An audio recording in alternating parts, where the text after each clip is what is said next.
오늘의 큐티 말씀은 누가복음 21장 5절부터 19절입니다. 제목 종말의 시기와 징조. 먼저 앞뒤 문맥을 살펴보겠습니다. 예수님께서 예루살렘에 가까이 오셨을 때 예루살렘 성을 바라보시며 눈물을 흘리셨습니다. 원수들이 짓밟고 무너질 하나님의 때를 이들이 알지 못했기 때문입니다. 성전 정화와 종교 지도자들과 논쟁 이후에 예수님은 사람들에게 왜 그리스도를 다윗의 자손 아들이라고 하느냐고 물으셨습니다. 시편 110편 1절에서 다윗의 고백대로 예수님은 다윗의 후손으로 오셨고 다윗보다 더 우월하신 분이시므로 이제 십자가의 죽으심과 부활을 통해 하나님의 아들이심을 증명하실 것입니다. 누가복음 21장 초반에 매우 가난한 과부의 헌금을 가지고 예를 드시며 겉과 속이 완전히 다른 위선자들을 닮지 말 것을 제자들에게 당부하십니다. 이스라엘에서 성전은 총 3번에 걸쳐 건축되었습니다. 첫 번째 성전은 솔로몬 성전입니다. 남유다가 멸망할 때에 성전도 함께 파괴되었습니다. 바벨론 포로 기간 이후에 되돌아온 유다 사람들이 다시 재건축하였는데 솔로몬 성전과 비교가 안 될 정도로 초라했을 것입니다. 이후 헤롯 대왕이 유대인들의 마음을 얻기 위해 성전을 건축하였는데 예수님 시대에 등장하는 성전이지만 AD 70년 로마에 의해 무너졌고 현재는 지성소 벽만, 성전의 외벽, 통곡의 벽만 남아 있습니다. 헤롯이 지은 성전은 사람들의 관심을 가질 정도로 화려했지만 예수님은 이 성전도 무너질 것이라고 말씀하십니다. 그리고 성전이 무너지기 전에 일어날 일에 대해서 말씀하고 계십니다. 이렇게 긴박한 상황 속에서도 맞서서 싸울 수 있도록 도우실 것을 말씀하고 있습니다. 성전이 무너질 것을 말씀하신 본문은 마태복음 24장 1절부터 2절, 마가복음 13장 1절부터 2절, 누가복음 21장 5절부터 6절에 나옵니다. 재난의 징조에 대한 말씀은 마태복음 24장 3절부터 14절, 마가복음 13장 3절부터 13절, 누가복음 21장 7절부터 19절에 나옵니다. 핍박을 받을 것에 대한 말씀은 마태복음 10장 16절부터 23절, 마가복음 13장 9절부터 13절, 누가복음 21장 12절부터 17절에 나옵니다. 문단을 나눠보겠습니다. 5절부터 7절은 제자들이 마지막 때에 대해 물음, 8절부터 19절은 마지막 징조에 대한 예수님의 대답. 5절에 보면 어떤 사람들이 예루살렘에 있는 성전을 가리키며 아름다운 돌과 헌물로 꾸몄다고 말하였습니다. 이 말을 들은 예수님께서 사람들에게 말씀하십니다.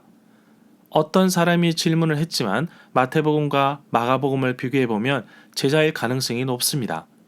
여기서의 성전은 솔로몬이 지은 성전이 아니라 헤롯이 지은 성전입니다. 예전 성전터 확장하여 세웠습니다. 이 구절에서 헌물에 대해서 알아보겠습니다. 성전에 바친 물건을 말합니다. 예를 들어서 성전 건물의 출입문 위에 설치되어 있는 황금으로 만든 포도나무는 헤롯 대왕이 바친 것입니다. 이 구절에서 어떤 사람들이 라고 하였는데 어떤 제자들이 라는 말로 이해할 수도 있습니다. 마가복음 13장 1절과 마태복음 24장 1절은 누가가 여기서 제자들을 칭했을 가능성을 시사한다고 봅니다. 이 구절에서 성전을 가리켜 말하매 라고 하였는데 예수님께서는 성전 안에서 제자들에게 말씀하고 있었고 이에 다른 사람들은 곁에서 그것을 들을 수 있었습니다. 6절에 보면 너희가 보는 이 날이 이르면 돌 하나도 돌 위에 남지 않고 다 무너질 것이다. 이 구절에서 돌 하나도 돌 위에 남지 않고 라고 하였는데 성전은 유대인들이 로마의 통치에 항거하여 반란을 일으킨 결과로 AD 70년 로마 군대에 의해 파괴되었습니다. 7절에 보면 그들이 예수님께 물었습니다. 선생님, 그러면 어느 때에 이런 일들이 일어나겠습니까? 또 이런 일이 일어나려면 무슨 징조가 있겠습니까? 대부분의 사람들은 화려하고 웅장한 성전이 영원할 것으로 보았습니다. 그러나 완전히 무너진다는 예수님의 말을 들은 사람들은 충격에 빠졌을 것입니다. 8절에 보면 예수님께서 말씀하셨습니다. 미혹을 받지 않도록 주의하라. 속지 않도록 조심하라. 많은 사람들이 내 이름으로 와서 내가 그리스도다 하거나 때가 왔다고 할 것이다. 그러나 그들을 따르지 마라. 9절에 보면 난리와 소요의 소문들을 들을 때에 두려워하지 마라. 이런 일들이 먼저 일어나야 하지만 종말이 곧 되지는 않는다. 10절에 보면 예수님께서 또 말씀하셨습니다. 민족이 민족을 대적하겠고 나라가 나라를 대적하여 일어날 것이다. 11절에 보면 여러 곳 곳곳에 큰 지진이 일어나겠고 또 기근과 전염병이 있을 것이다. 하늘로부터 무서운 일과 큰 징조가 있을 것이다. 12절에 보면 이 모든 일이 일어나기 전에 내 이름으로 말미암아 너희가 박해를 받을 것이며 회당과 감옥에 넘길 것이며 임금들과 집권자들 앞에 끌려갈 것이다. 13절에 보면 이 일이 도리어 너희에게는 증거의 기회가 될 것이다.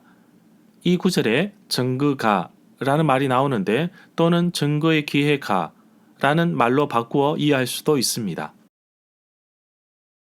14절에 보면 그러므로 너희는 변명할 것, 변론할 것을 미리 궁리하지 않도록 준비하지 않겠다고 마음에 결심하라. 15절에 보면 내가 너희에게 말과 지혜를 주어 모든 대적이 능히 대항하거나 변박할 수 없는 구변, 반박할 수 없는 말을 줄 것이다. 이 구절에서 너희의 모든 대적이 능히 대항하거나 변박할 수 없는 라고 하였는데 누가복음 12장 11절부터 12절에서도 언급하고 있습니다. 또한 이 약속은 기독교 최초의 순교자인 스데반에게서 성취되었습니다. 사도행전 6장 10절에 나옵니다.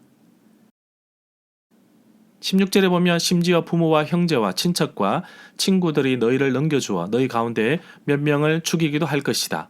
17절에 보면 또 너희가 내 이름 때문에 모든 사람에게 미움을 받을 것이다. 그러나 18절에 보면 너희의 머리카락 하나도 상하지 않을 것이다. 이 구절에서 너희 머리털 하나도 상하지 아니하리라고 하였는데 이 약속의 문자 그대로 이해해서는 안 된다고 봅니다. 예수님을 따르는 사람들 가운데 몇몇은 죽임을 당하기도 했습니다. 그러나 죽음조차도 그들의 영원한 안전을 위협하지는 못했을 것입니다. 19절에 보면 너희는 인내로 너희 영혼을 얻을 것이다. 7절부터 19절 단락은 환난과 박해에 대해서 말하고 있는데 예수님께서는 AD 70년에 있었던 성전 파괴를 넘어서 이 시대의 종말을 임박했다는 징조로 잘못 이해될 수 있는 사건들에 대해 언급함으로써 제자들의 질문에 응답합니다. 예수님을 따르는 사람들에 대한 박해는 예수님의 말씀을 들었던 청중들이 살아있는 동안에 일어날 것입니다. 그들은 체포되어 유대 법정과 이방 법정에서 실현을 당할 것이지만 자신들을 어떻게 변호할 것인가를 염려할 필요가 없습니다. 왜냐하면 예수께서 스스로 그들을 가르치실 것이기 때문입니다. 절마다 상세한 설명과 구절 해석, 핵심 내용과 중심 줄거리는 네이버 블로그에 올려져 있습니다. 내게 주시는 교훈입니다. 예수님은 세상의 마지막에 일어날 일을 아주 구체적으로 잘 알려주셨습니다. 그러나 중요한 것은 그 시기, 때에 대해서는 언급하지 않으셨습니다. 예수님 스스로도 때와 시기는 하나님 아버지의 권한이라고 사도행전 1장 7절에서 말씀하셨습니다. 예수님은 제자들에게도 이렇게 자세하게 말씀하셨지만 오늘날 세상의 끝을 달려가는 우리에게도 동일하게 말씀하고 계십니다. 우리는 종말에 대한 올바른 사고를 가지고 준비해야 할 것입니다. 오늘날 교회에서 죄 용서, 심판, 종말 같은 말씀을 잘 전하지 않는 것 같습니다. 이단들이 하도 많이 사용하기 때문에 죄사함이라는 단어도 지극히 순수하나 이단이 사용하는 바람에 오히려 어색하게 느끼고 있습니다. 예수님께서 말씀하신 종말에 대한 우리의 자세는 잘못된 것에 속지 말며 두려워하지 말아야 한다는 것입니다. 그럼에도 불구하고 많은 사람들이 미혹에 끌려가는 것을 볼 수 있습니다. 예수님 때문에 고난과 고통을 당하는 것이 당연하다고 하십니다. 믿음 때문에 생기는 고난과 어려움을 만날 때 뛰어넘겠습니까? 아니면 좌절하시겠습니까? 신앙의 삶에서 중간지대는 없습니다. 고난과 역경이 오더라도 더욱더 하나님을 의지하며 살아가길 소망합니다.